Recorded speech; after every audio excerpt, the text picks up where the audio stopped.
Welcome to the Divine Eventide podcast. I'm your host, Stacey. If you like what I'm doing here, please show your support on Facebook, Instagram, Twitter, and YouTube. And if you're interested in some other ways of supporting the project, please visit the podcast's Patreon page. Just search for Divine Eventide. Thank you. Now, here's some good news. From the New York Times, most high school seniors hope to be accepted by their top 2 or 3 choices for college. 18-year-old Craig McFarland of Jacksonville, Florida, aimed high and wide and was accepted by all 8 Ivy League schools. First came his acceptance to Yale University in December.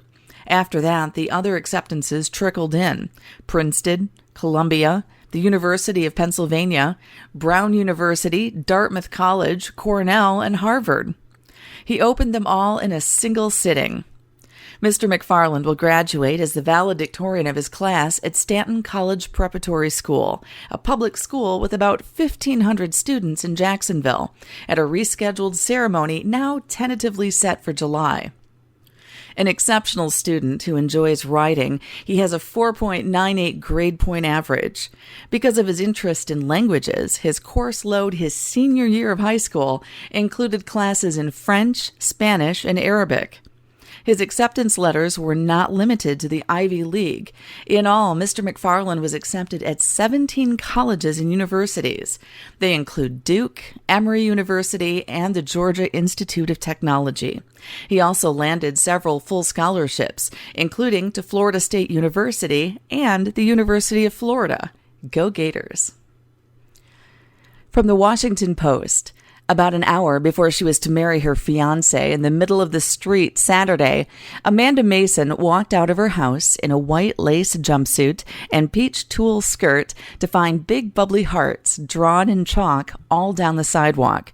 It was just one way her neighbors came together to make her socially distanced wedding special.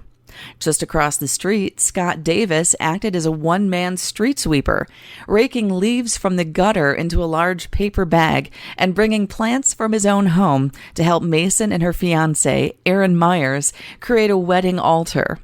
A few doors down, teenager Isabel Rabora got a friend to hoist her on his shoulders so she could wrap paper flowers around a tree.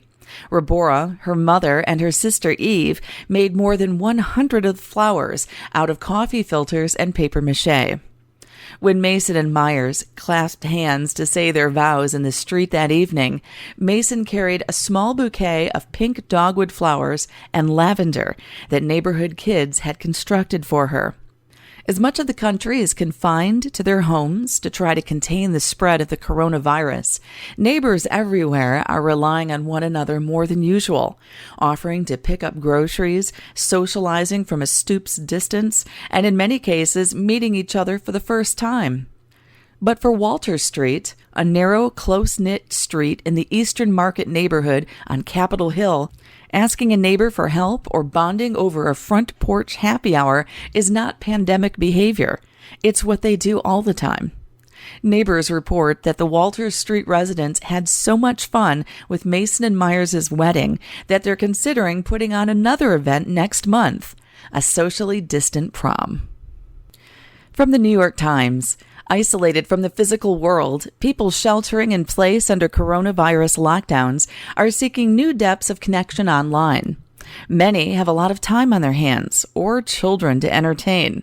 And amid the bleakness of the pandemic, some report a surge in creativity. Perhaps this helps explain why a nearly month-old Facebook group where people post their lo-fi recreations of famous paintings now has more than 540,000 members.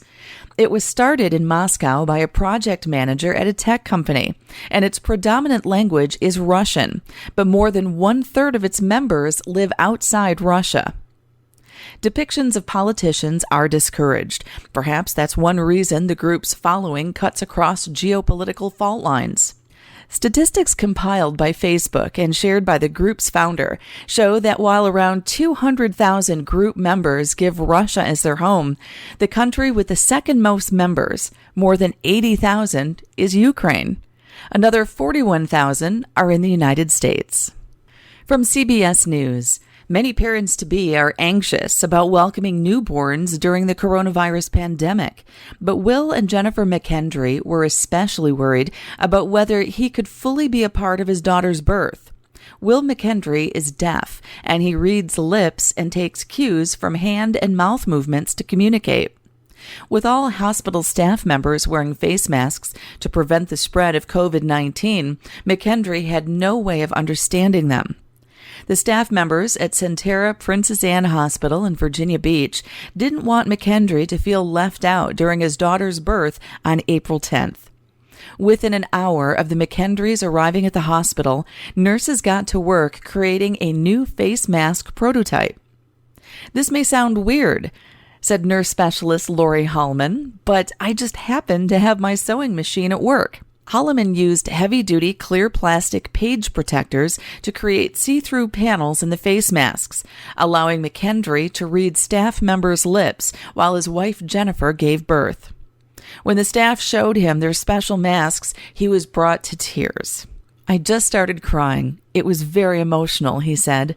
"Not many deaf people can have this type of experience with others thinking about us and our access to be able to communicate." The staff went above and beyond for the McKendrys, but Paige Crunk, Sentara Princess Anne Hospital's Director of Women's Health, said it was their pleasure.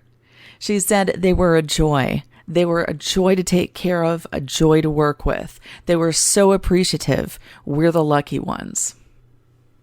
From the New York Times, researchers at Oxford University in England are preparing a coronavirus vaccine test involving more than 6,000 people by the end of May. If the vaccine proves effective, scientists said the first doses could be available by September. There is optimism as these new tests show their vaccine to be effective in monkeys.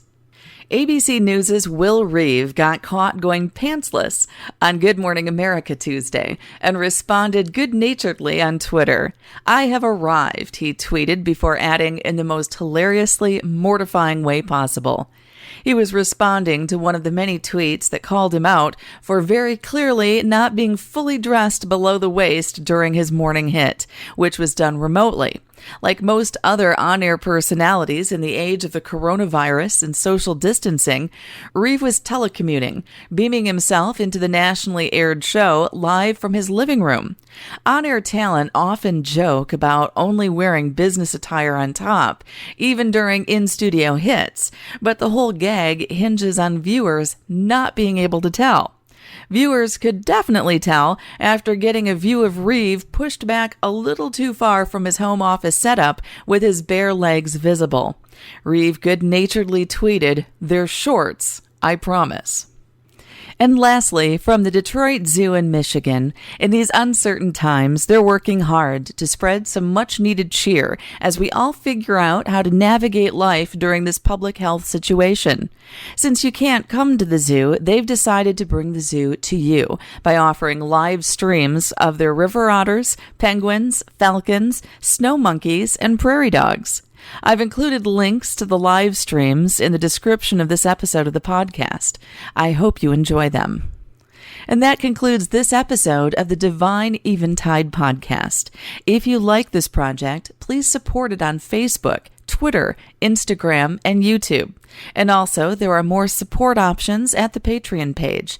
Just search for Divine Eventide. I'm Stacey. Thanks so much for listening. You rock.